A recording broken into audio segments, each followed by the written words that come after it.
Apa itu ruh? Dan apa kaitan ruh dengan jasad?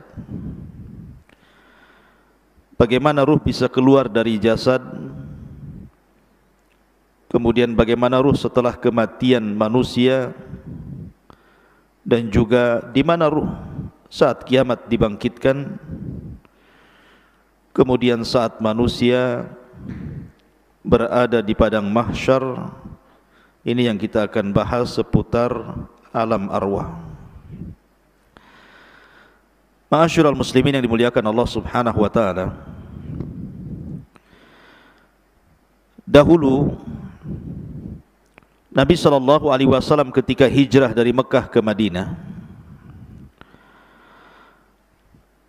ketika itu Nabi sallallahu alaihi wasallam lewat di sekumpulan orang-orang Yahudi. Karena tahu bahwa Madinah itu penuh dengan orang-orang Yahudi kala itu.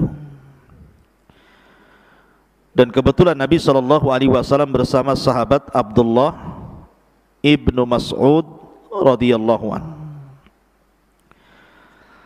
Maka Yahudi ini, sebagian mereka dengan sebagian yang lainnya saling berbincang dan mengatakan saluhu, saluhu. Tanyalah dia, maksudnya ragu-ragu mereka mau nanya Nabi sallallahu alaihi wasallam. Akhirnya kemudian salah seorang di antara mereka memberanikan diri bertanya kepada Nabi sallallahu alaihi wasallam, "Ya Abul Qasim, marruh." Wahai Abul Qasim, saya ingin bertanya kepadamu, apa itu ruh? Maka Nabi sallallahu alaihi wasallam tidak langsung menjawab. Kemudian Rasul menyingkir dari mereka. Kemudian Rasul pun bersandar di bawah pohon kurma. Kata Abdullah bin Mas'ud radhiyallahu anhu mengatakan, fa'alimtu annahu yuha ilaihi, dan aku mengetahui bahwa Rasul sedang diturunkan wahyu kepadanya. Maka sejenak kemudian Nabi SAW bangkit, kembali menemui orang-orang Yahudi dan membacakan surah Al-Isra. Yas'alunaka 'anir ruh, qulir ruhu min amri rabbi wa ma utitum minal ilmi illa qalila. Mereka bertanya-tanya soal ruh. Katakan ya Muhammad kepada mereka orang-orang Yahudi itu, ruh itu urusan Rabbku, dan apa yang Allah berikan kepada kalian dari pengetahuan itu tidak banyak. Ketika Allah Subhanahu wa taala menciptakan Adam alaihi salatu wassalam, Allah menciptakan jasad Adam atau menciptakan ruhnya dulu? Menciptakan Adam dulu. Allah mengutus malaikat maut mengambil tanah dengan berbagai macam jenisnya di dunia, mulai tanah yang keras, tanah yang lembut, tanah yang lembek, gitu ya. Tanah berwarna merah, berwarna hitam, berwarna kuning, berwarna putih, gitu, macam-macam warna. Kemudian dinaikkan ke langit. Kemudian Allah bentuk Adam alaihi salatu wassalam, membentuk menjadi manusia tersempurna, termulia. Laqad khalaqnal insana fi ahsani taqwim. Kemudian setelah Adam menjadi patung, maka Allah membiarkan patung Adam itu seperti itu, mengeras. Belum ada ruh, masih jasad. Sampai syaitan, iblis itu, saking hasadnya dengan Adam, Adam belum dititipkan ruh itu, datang, ngitarin patungnya Adam. Kadang masuk dari lubang telinga, keluar dari lubang hidung, masuk lubang hidung, keluar lagi dari lubang yang lain. Jadi iblis tahu bahwa Adam itu berongga. Makanya dia mengatakan, lau sullitu alayya la uhlikanna. Kalau orang ini diserahkan kepadaku, ku hancurkan dia, atau ku buat dia maksiat kepada Allah Azza wa Jalla. Lihat hasadnya iblis. Dari sini Allah Subhanahu wa taala menciptakan secara zahir ayat dalam Al-Qur'an tentang penciptaan Adam. Allah belum menciptakan ruh, tapi Allah membentuk jasad Adam dulu sampai betul-betul sempurna, mengeras. baru setelah itu Allah ciptakan ruh. Jadi ketika Allah menciptakan Adam, jasad dulu apa ruh dulu? Jasad dulu. Setelah jadi, baru Allah ciptakan ruh. Setelah Allah ciptakan ruh, baru Allah masukkan ruh itu ke jasad Adam. Ketika ruh baru sampai di tenggorokan saja, Adam sudah lapar tuh. Kemudian bersin, hacih. Ya, kemudian Allah mengatakan, ya Adam, katakan alhamdulillah. Maka Adam mengatakan alhamdulillah. Maka Allah mengatakan yarhamuka rabbuk. Kemudian ruh masuk lagi ke badan Adam, mulai tangan bergerak tuh. Di sampingnya ada pohon berbuah-buahan, dia maunya ngambil saja itu, padahal belum sampai jejak ke kaki ruhnya itu. Makanya manusia itu tercipta tergesa-gesa seperti abina bapak kita Adam. Baru setelah sempurna ruh itu sampai di kaki, sempurnalah Adam itu menjadi manusia yang disebut dengan nafsun. Ada ruh, ar-ruhu, ada an-nafsu dalam bahasa Arab. Kalau ruh ya ruh, kalau nafsu itu jiwa. Dan jiwa itu artinya terangkainya ruh dengan jasad, dalam bahasa Arab disebut nafsun. Kalau ruh, ruh saja. Kalau jasad, jasad saja. Kalau sudah nyatu disebut nafsun. Ya ayyutuhan nafsul mutmainnah, wahai jiwa yang tenang. Karena ruhnya masih dalam jasad. Ukhruji ila ila ridwanullah, keridhaan Allah subhanahu wa ta'ala.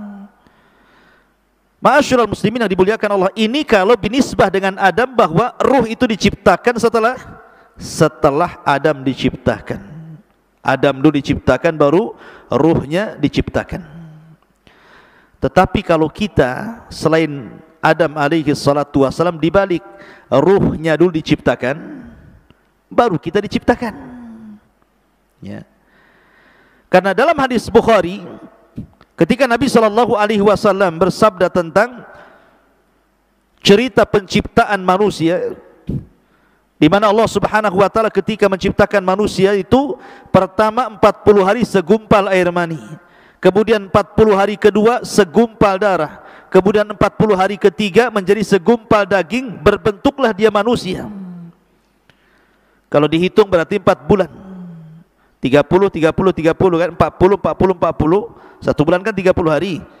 Berarti 40 segumpal mani, 40 segumpal darah, 40 segumpal daging. Berarti pas 4 bulan usia janin itu sudah membentuk manusia. Dari sini Allah mengutus malaikat yang memang menghantarkan ruh. Kemudian dimasukkan ruh itu, kemudian dicatat rizkinya, dicatat amalannya, dicatat celakanya, dicatat kebahagiaannya, semua dicatat di situ. Maka dari sini kata para ulama, kalau Adam alaihi salatu wassalam diciptakan dulu jasadnya, baru kemudian ruhnya setelahnya diciptakan. Tapi kalau kita diciptakan dulu ruhnya, baru diciptakan jasadnya. Begitu kata para ulama. Kenapa demikian? Karena ketika Allah Subhanahu wa taala menciptakan Adam, kemudian Adam sudah berbentuk manusia, ada jasad dan ruh, Allah mengusap zahra Adam, pundaknya Adam diusap di sini. Ya. Lah ketika Allah Subhanahu wa taala mengusap pundaknya Adam, apa yang terjadi? Fa akhraja min dhahri Adam kullu nasmatin min dzurriyyatihi min khalqihi ila yaumil qiyamah. Dalam hadis Rasul, kemudian keluarlah dari pundak Adam ini, punggung Adam ini, ruh-ruh dari zuriyahnya Adam, dari anak cucunya Adam. Zuriyah diambil dari kata-kata dzarrah. Dzarrah itu semacam semut, bahkan lebih kecil dari semut, kecil, tidak nampak. Ya. Jadi keluar ruhnya dari situ, dan itu kelak akan menjadi anak cucu Adam. Lah kemudian suatu ketika Adam melihat dari ruh-ruh yang keluar dari pundak Adam itu, dan itu nanti akan menjadi anak cucu Adam alaihi salatu wassalam, melihat salah satu di antara mereka ada yang bercahaya dahinya. Kemudian Adam bertanya, siapa itu? Maka malaikat mengatakan, itu Dawud, salah satu turunanmu. Karena takjubnya Adam, berapa usianya? 60 tahun. Pendek kali ku tambah umurku atau usiaku 40 tahun, genapkan 100 tahun dia. Akhirnya Adam menghibahkan 60 tahun usianya, 40 tahun usianya untuk Nabi Dawud supaya digenapkan menjadi 100 tahun. Dari sini bahwa ruh sudah diciptakan dulu. Karena ketika Allah mengusap pundak Adam, disitulah keluar arwah-arwah yang kelak akan menjadi anak cucu Adam sampai kiamat dibangkitkan. Banyak, berapa ruh itu jumlahnya coba? Jumlah manusia kan miliaran, dikeluar banyak gitu. Lah dari sinilah mereka akhirnya ditempatkan di sebuah tempat yang disebut dengan alam ruh. Disinilah terjadi mitsaq, perjanjian antara ruh dengan Allah Subhanahu wa taala. Dan itu disebutkan dalam surah Al-A'raf ayat 172. Wa id akhadha rabbuka min bani Adam min duhurihim dzurriyyatahum wa ashhadahum ala anfusihim alastu bi rabbikum qalu bala syahidna an taqulu yaumal qiyamati inna kunna an hadza ghafilin. Dan ingatlah ketika Rabbmu membuat perjanjian dengan anak turunan Adam,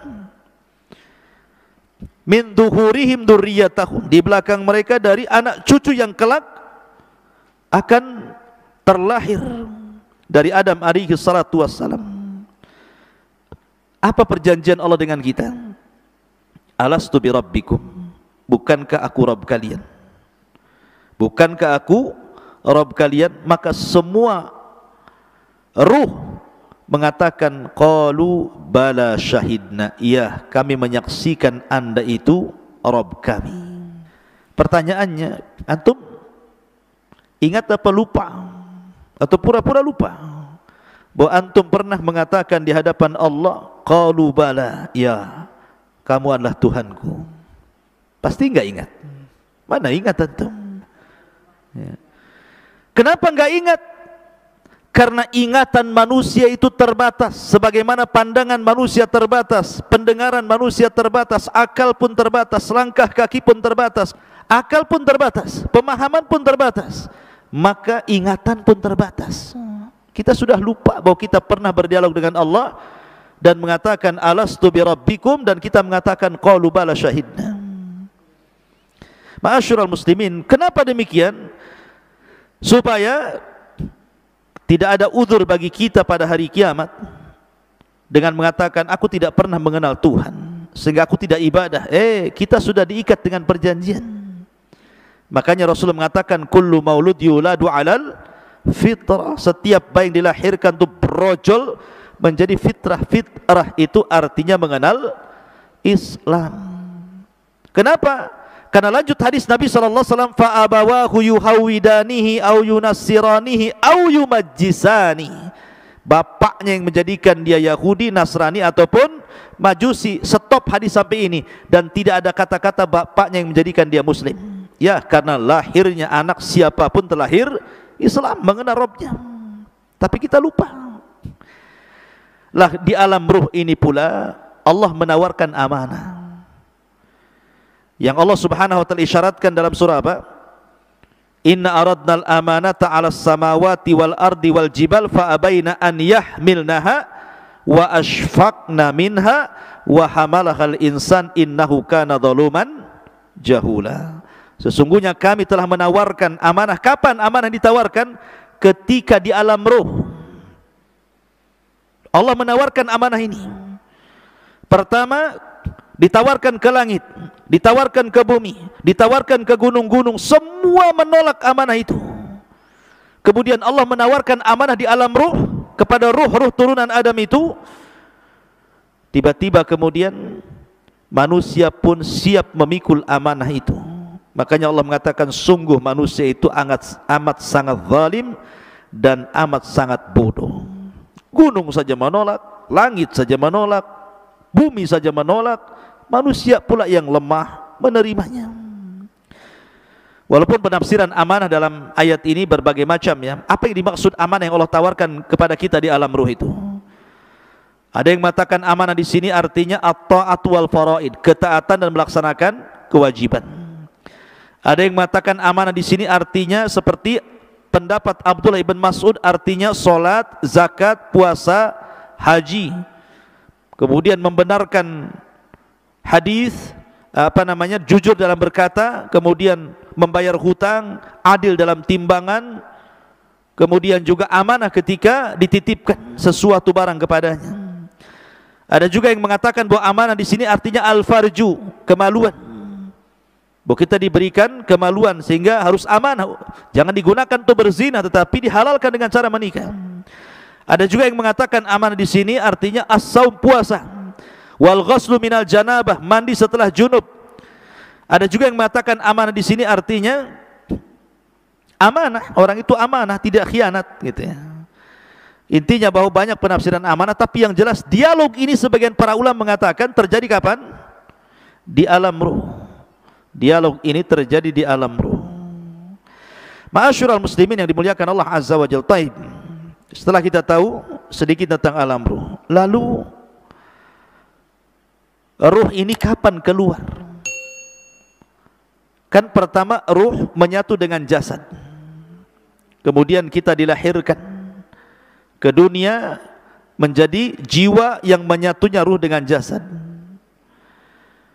Maka suatu ketika ruh ini akan keluar saat kematian. Bagaimana ruh keluar dari jasad kita, ikhwan? Ada hadis Bara' bin Azib radhiyallahu an. Jadi Bara' bin Azib ini bercerita suatu ketika kami, kata Bara' bin Azib, keluar bersama Rasul hendak mengebumikan salah seorang jenazah. Ketika sampai di kuburan, orang yang gali kuburan itu belum selesai. Orang yang gali kuburan itu belum selesai. Lah karena belum selesai orang yang menggali kuburan itu, Nabi SAW memberikan nasihat kepada sahabat yang ada di sekitar kuburan itu. Kemudian Nabi SAW menceritakan tentang kematian seorang mukmin dan kematian seorang kafir. Coba perhatikan bagaimana ruh keluar dari jasadnya seorang mukmin dan bagaimana ruh keluar dari jasadnya orang kafir. Kata Nabi SAW, innal abdal mu'min idza kana fi inqita'in minad dunya wa ikbalin minal akhirah, apabila hamba mukmin ini hendak terputus dari dunia dan menghadap akhirat, nazala ilaihi malaikatun minas sama bidul wujuh, maka akan turun malaikat dari langit, wajahnya sangat putih, ka'anna wujuhahumus syamsu, seperti wajahnya malaikat ini seperti matahari. Ma'ahum kafanun min akfanil jannah wa hanutun min hanutil jannah, malaikat yang turun dari langit yang memiliki wajah yang sangat terang putih itu membawa kain kafan dari sorga dan wewangian dari sorga. Kata para ulama, ketika nanti antum mendekati ajal, malaikat yang turun kepada antum itu ada 4. Satu disebut malakul maut, malaikat kematian. Yang 3 disebut rusulul maut. Rusulul maut, tawaffathu rusuluna. Ada 3 utusan Allah, malaikat yang mendampingi malakul maut. Yang pertama membawa kain kafan, yang kedua membawa hanut, dan yang ketiga membisikkan di telinganya kalau dia seorang mukmin kabar gembira. Adapun malakul maut hanya mencabut nyawa saja, kemudian diserahkan kepada 3 malaikat itu. Ulama mengatakan dalam hadis ini, ruhnya seorang mukmin itu ketika dicabut itu dimulai dari jari-jari jemari, dari ujung-ujung jari ini, ujung jari kaki dan tangan. Jadi kalau ruhnya di sini dia mulai berjalan, begitu juga dari kaki mulai ke atas, ya, sampai di tenggorokan, berkumpul di tenggorokan ruhnya. Apa yang terjadi? kalla idza balagatit taraq wa qila man raq. Apabila ruh sudah sampai di tenggorokan di sini, kata Allah, man raq, siapa yang bisa meruqyah dia?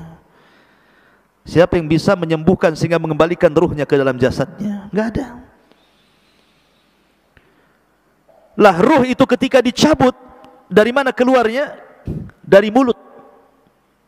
Ruh itu keluar dari mulut kita. Kemudian ketika dia keluar, mata ini memandang ruh itu keluar. Makanya Rasul mengatakan, apabila ruh dicabut, tabi'ahul basar, pandangan kita mengikutinya. Makanya setiap orang yang mati pasti melotot matanya. Makanya antum kalau melihat orang mati melotot, cepat antum tutup, takut menakutkan orang. Kata Nabi SAW, ruhnya mukmin itu apabila keluar seperti tetesan air yang terakhir keluar dari mulut teko. Min famis siqa, kata Rasul. Kalau saya boleh analogikan, ikhwan, kalau antum punya teko, isinya banyak airnya, kemudian antum tuangkan, tentu air yang pertama keluar itu deras sekali, karena masih penuh masalah tekonya. Kalau dituangkan tuh pasti deras dia, kayak model pancuran kan gitu ya. Coba kalau seandainya di teko itu tinggal satu tetes, kemudian antum tuangkan, pasti dia tidak akan mengalir deras, pasti akan sedikit mengalir sampai di ujung teko, kemudian menggantung dulu, kemudian baru netes gitu ya. Artinya bahwa ruhnya seorang mukmin itu keluar seperti tetesan terakhir dari mulut teko, pelan tapi pasti, pelan, kemudian keluar dari mulutnya.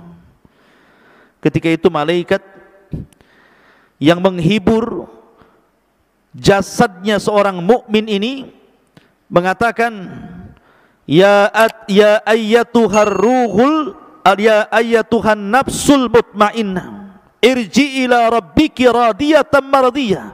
Wahai jiwa yang tenang, keluarlah pelan-pelan menuju keridhaan Allah Subhanahu wa ta'ala.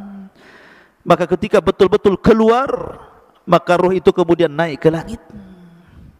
Sudah terpisah alamnya, dia kembali keluar dari jasad. Lah ruh ini langsung ketika sudah ditangkap oleh malaikat maut, sudah dikeluarkan, maka diserahkan kepada malaikat yang membawa kain kafan dan hanut dari sorga. Langsung dikain kafani, kemudian dibaluri minyak wangi, kemudian diangkat ke langit. Kemudian langit pertama, dia mengetuk pintu. Kata penjaga langit pertama, siapa? Fulan bin Fulan. Siapa yang dibawa? Ruhnya Fulan ibn Fulan. Karena dia ruhnya orang baik, maka malaikat yang ada di langit semuanya memujinya. Kemudian dibukalah pintu langit pertama, kedua, ketiga, keempat, kelima, ketujuh. Dia melintasi langit yang ketujuh. Kemudian diberjumpakan dengan Allah Subhanahu wa ta'ala, dan Allah katakan kepada ruh orang mukmin ini, letakkan catatannya fil illiyin, tapi kembalikan ruhnya ke dalam jasadnya. Maka catatannya naik sampai di tempat yang paling tinggi di sorga, kemudian ruhnya dikembalikan ke bumi. Ketika ruhnya dikembalikan ke bumi, ada yang mengatakan batas ruh naik ke langit itu sebatas ketika dia mulai dimandikan, mulai dikafankan, kemudian dikuburkan, ruh itu kembali ke dalam kuburan. Kemudian Allah satukan kembali ruh itu dengan jasad di alam kubur itu. Ketika itu dia baru sadar, karena terjadi himpitan, dhaghtah alam kubur. Jadi alam kubur menyempit, kuburan itu menyempit, sehingga kalau dia jasadnya orang kafir bisa remuk itu badan dan tulang-tulang itu.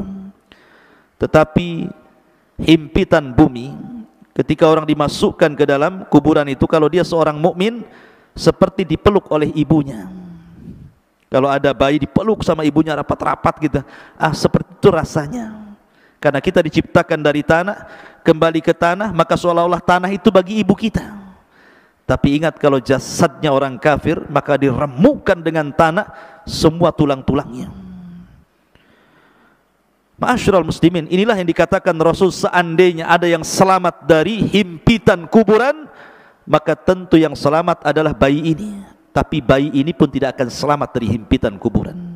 Dalam riwayat, kalaulah ada yang selamat dari himpitan kuburan, tentu yang selamat adalah Sa'd bin Mu'adz, karena saat kematiannya arsy Allah berguncang. Tapi Sa'd bin Mu'adz pun tidak selamat dari himpitan kubur. Lah setelah itu baru datang dua malaikat yang disebut dengan Munkar dan Nakir. Lah Munkar dan Nakir ini membawa fitnah yang disebut dengan fitnah kubur. Kemudian dia mengatakan, man rabbuk, siapa Rabbmu? Kemudian juga setelah ditanya siapa Rabbmu, kemudian wa man nabiyuk, siapa nabimu?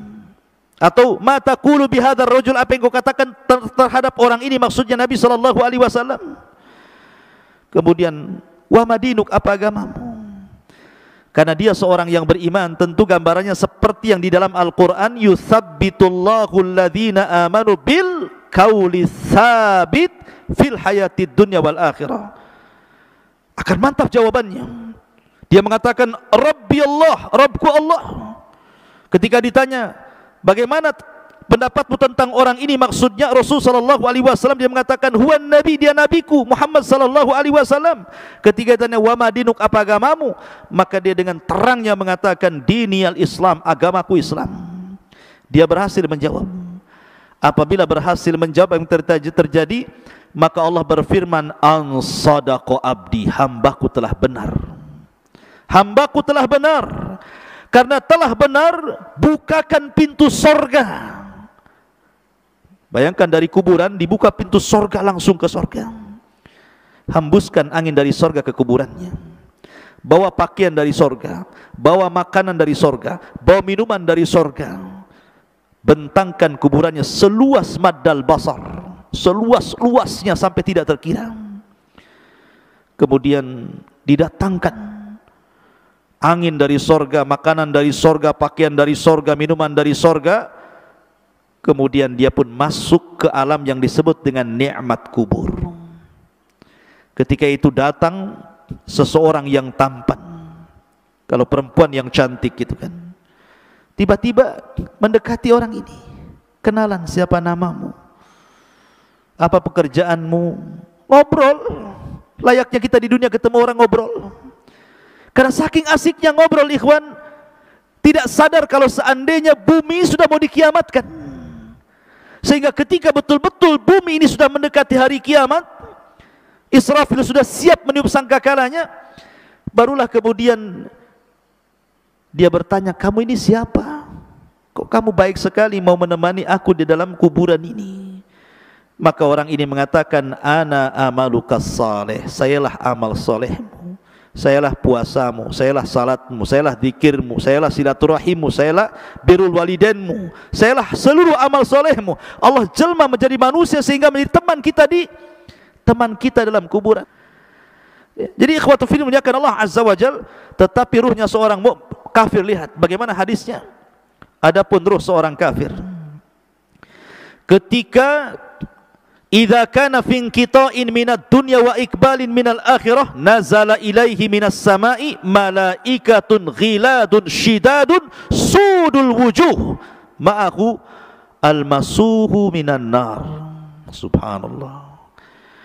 Kalau seandainya orang fajir, orang kafir, orang fajir, orang jahat ini mati, hendak meninggalkan dunia dan menghadap akhirat, maka turun dari langit itu malaikat yang ghilad, syidad, yang sangat keras, yang sangat jahat. Sudul wujuh, wajahnya hitam, kelam, gosong, dan membawa kain kafan dari neraka yang sangat busuk baunya. Kemudian dia pun duduk di samping orang yang mau ihtidar, mau mati dari orang kafir ini. Maka malaikat yang jelek rupanya ini langsung meneriakkan di telinganya, ya ayyatuhan nafsul khabithah ukhruji ila sakhatim minallahi wa ghadabih. Hei jiwa yang buruk, keluar kau kepada kemurkaan Allah dan laknatnya, keluar kamu. Coba kalau saya buat analogi, antum ada di rumah, tiba-tiba di luar rumah ada yang berteriak, keluar, keluar Noval, mau nggak uang 1 miliar? Keluar nggak antum? Keluar. Pal, keluar, kubunuh kau. Keluar nggak? Keluar tapi lewat belakang, lari. Ya kan? Jadi ruhnya seorang mukmin seperti tadi teriakin, keluarlah, ini saya kasih uang satu tumpuk 1 miliar, pasti dia keluar enak.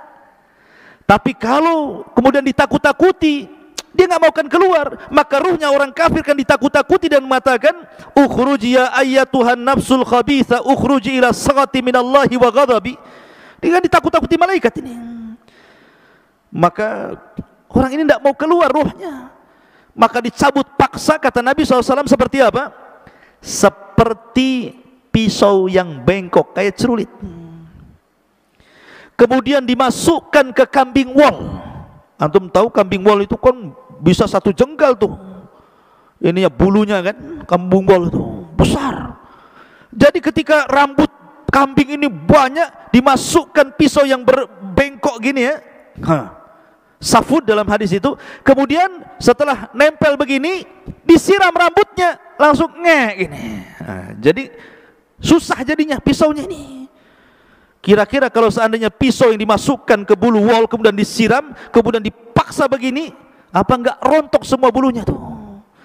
Lah Rasul mempermisalkan ruhnya orang kafir ketika dicabut itu seperti itu. Seperti senjata yang bengkok dimasukkan di bulu kambing wol, kemudian disiram, kemudian dipaksa, rontok semua bulunya, rontok semua persendiannya, sakit yang luar biasa. Tapi tetap dia harus keluar. Ketika dia keluar, diserahkan kepada malaikat yang membukain kafan dari neraka yang sangat busuk itu. Dia pun tidak tahan di situ, ruhnya itu diangkat ke langit. Malaikat semua tersakiti dengan ruh ini karena baunya. Ini ruh siapa? Bau busuk sekali. Semua menyingkir malaikat itu, tidak ada yang mau mendekat. Ketika kemudian penjaga langit pertama diketuk supaya ruh ini naik ke langit, nggak mau dibukakan sama sekali, nggak mau dibukakan. Dari sini Allah Subhanahu wa taala berfirman dalam Al-Qur'an, la tufattahu lahu abwabus sama wa la yadkhulunal jannah hatta yalijal jamalu fi sammil khiyat. Ketika ruhnya orang kafir naik ke langit pertama, la tufattahu lahu abwabus sama. Allah atau malaikat tidak ada satupun yang membuka pintu-pintu langit. Bahkan dia akan masuk neraka.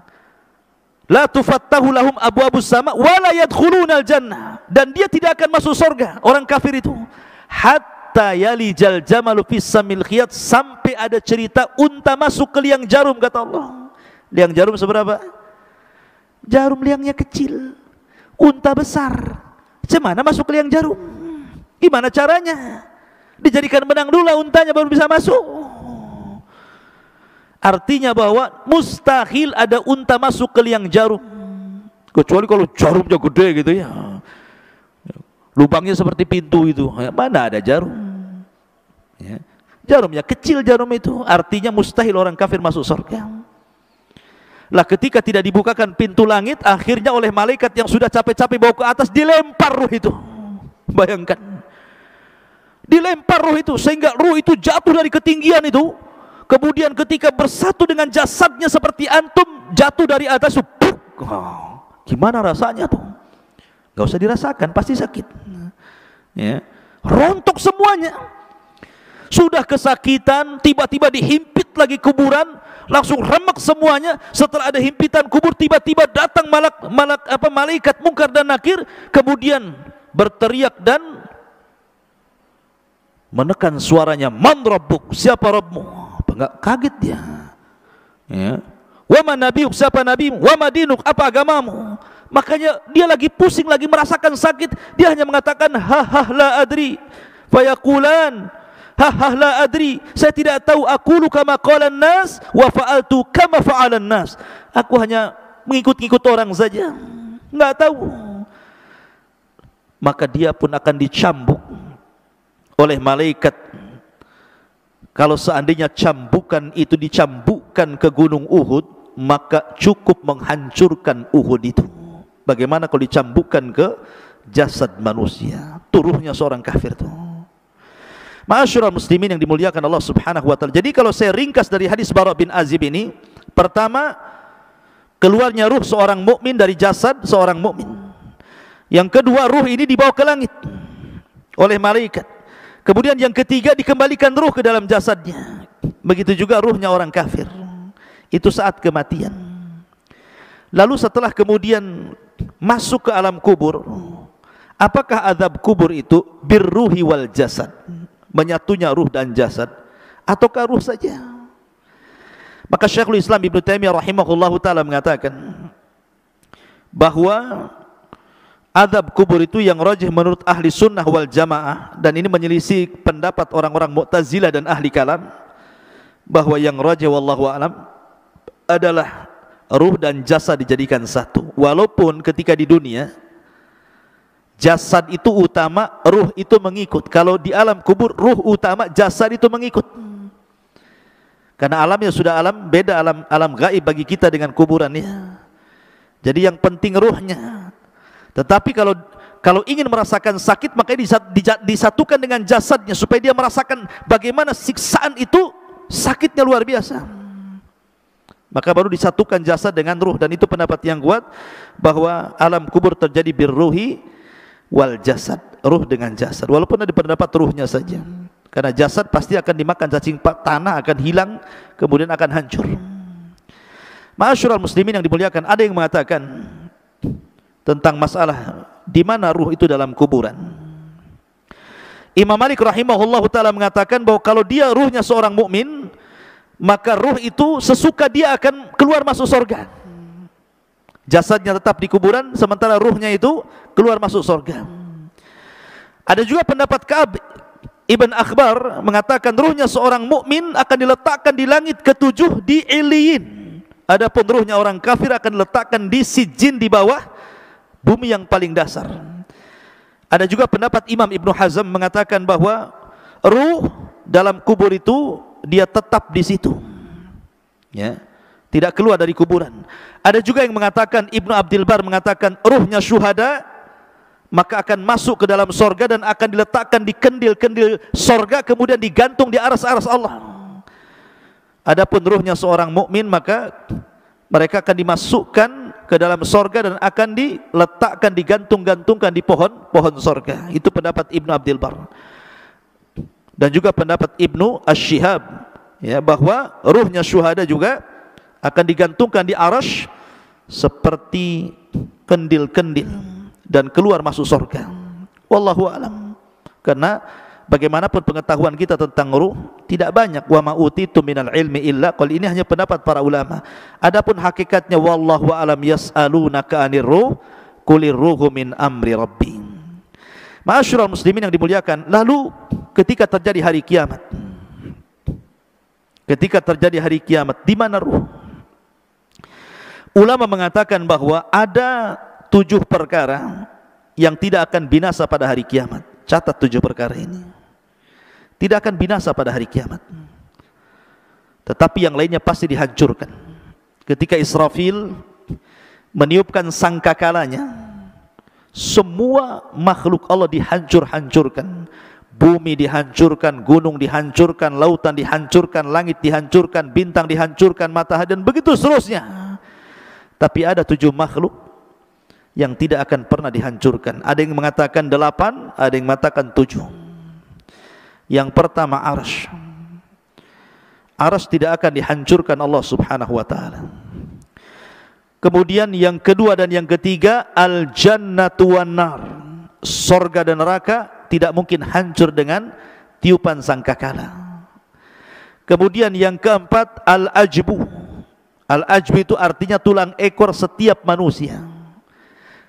Mungkin badan bisa hancur, tulang-tulang yang lain bisa hancur, tapi tulang ekor tidak mungkin dihancurkan Allah, karena kita diciptakan dari tulang ekor itu. Kemudian yang nomor 5, al-lauh, papan tempat menulis kolam itu. Al-lauh yang disebut lauhil mahfud, tidak akan hancur. Kemudian yang keenam, al-qalam, dan qalam makhluk kedua yang Allah ciptakan setelah arsy, tidak akan hancur. Kemudian yang nomor 7, ruh. Ruh tidak akan hancur ketika Israfil meniupkan sangkakala, itu tidak akan hancur. Dan ini disebutkan di dalam nuniyahnya Imam Ibnul Qayyim rahimahullahu taala, dan juga dalam kitabnya Syarhus Sunnah li Imam Al-Barbahari rahimahullahu taala, dan juga kitab-kitab yang lain yang menunjukkan 7 perkara tidak akan dihancurkan saat alam dihancurkan. Salah satunya ruh. Lalu ruh di mana ketika terjadi kiamat? Ruh itu terjadi ketika terjadi kiamat, maka terputuslah azab kubur, nikmat kubur, dan begitu seterusnya. Maka ruh itu akan diletakkan di Eliyin yang mukmin, kemudian ruhnya orang-orang kafir dan orang-orang jahat diletakkan di Sijjin, di dasar bumi. Kemudian terjadi kiamat hebat selama 40, bisa 40 tahun, bisa 40 bulan, bisa 40 hari. Baru Israfil kemudian meniupkan sangkakala yang kedua. Ketika itu jasad-jasad oleh Allah dikembalikan lagi, tulangnya dirangkai lagi, kemudian dagingnya dirangkai lagi dengan tulangnya. Jadilah setiap manusia, sehingga tanah itu dipenuhi dengan jasad. Allah mengatakan, idza zulzilatil ardu zilzalaha wa akhrajatil ardu athqalaha. Dan Allah keluarkan beban-beban berat dari perut bumi, maksudnya manusia, dilempar ke permukaan. Wa alqat ma fiha wa takhallat, dan kami lempar isi-isi perut bumi sampai kosong, karena semua jasadnya berada di permukaan bumi, semua jasad, belum ada ruh.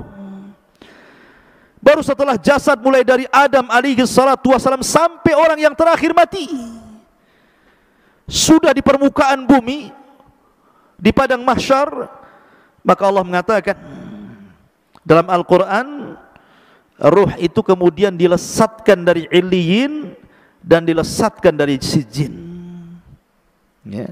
Wa idza nufusu zuwizat, dan ketika nufus, jiwa-jiwa itu disatukan. Jadi ruh dari Eliyin melesat, kemudian ruh dari Sijjin melesat, dan anehnya tidak tertukar ruh dengan jasad itu. Bukan berarti kemudian ruhnya Naufal tertukar dengan ruhnya siapa gitu, enak kali, ya.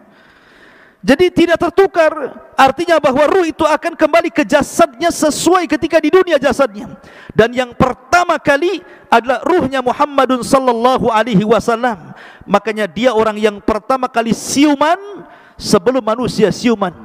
Ana awal man yashaqqu fihil qabr. Saya pertama orang yang keluar dari kuburan, katanya, kata Rasul. Kemudian aku melihat Nabi Musa sedang bersandar. Aku ragu-ragu apakah dia dulu ataukah aku, kata Rasulullah. Kan gitu ya. Baru kemudian bangkit semua, karena sudah nyatu lagi ruhnya tuh. Kemudian ketika bangkit, bingung orang-orang kafir ini, sehingga mereka mengatakan, ya wailana man ba'atsana mim marqadina. Celaka siapa yang membangunkan aku ini dari tidur-tidurku ini. Tapi orang-orang yang beriman, mereka mengatakan, hadza ma wa'adar rahman wa sadaqal mursalun. Inilah janji Allah dan benarlah ucapan para rasul. Berarti dari sini terjadi infisal ruh dengan jasad berapa kali? Pertama, ketika ruh kita dengan jasad kita dalam janin terpisah, karena jasad belum diciptakan, ruh sudah diciptakan, ya, itu perpisahan pertama, ruh dengan jasad. Kemudian yang kedua, saat kematian, ruhnya dicabut lagi dari jasad, kemudian disambungkan lagi di alam kubur. Kemudian setelah terjadi kiamat, dipisahkan lagi ruhnya, diletakkan di Eliyin, kemudian di padang mahsyar disatukan lagi, dan tidak akan pernah dikeluarkan lagi setelah itu, baik yang masuk ke dalam sorga ataupun yang masuk ke neraka. Tetapi yang ada kelak, badan kita akan dibesarkan. Kata para ulama, kapan? Ketika membaca catatan amal. Kalau itu amalan baik, Dibaca maka bercahayalah wajahnya, mengembang badannya. Dibaca lagi catatan kebaikannya, makin bercahaya, makin mengembang, makin bercahaya, makin mengembang, sehingga tanpa sadar badan itu besar, sehingga tingginya 30 meter 60 hasta, lebarnya 7 hasta 3 meter setengah, dan bentuk mereka semua sama kasurati abikum Adam, seperti gambaran bapak kalian Adam alaihi salatu wassalam. Tuluhu sittuna dira'ah, panjangnya tingginya 60 hasta atau 30 meter. Barulah disitulah mereka menitis titian siratal mustaqim, wallahu alam, sampai akhirnya yang berhasil masuk surga itu karena amalan dan ketaatannya, yang tidak berhasil karena perbuatan maksiat dan dosanya. Wallahu alam bisawab. Inilah diantara alam arwah. Subhanakallah bihamdika asyhadu an la ilaha illa anta astaghfiruka wa atubu ilaik. Allahu ta'ala. Assalamualaikum warahmatullahi wabarakatuh.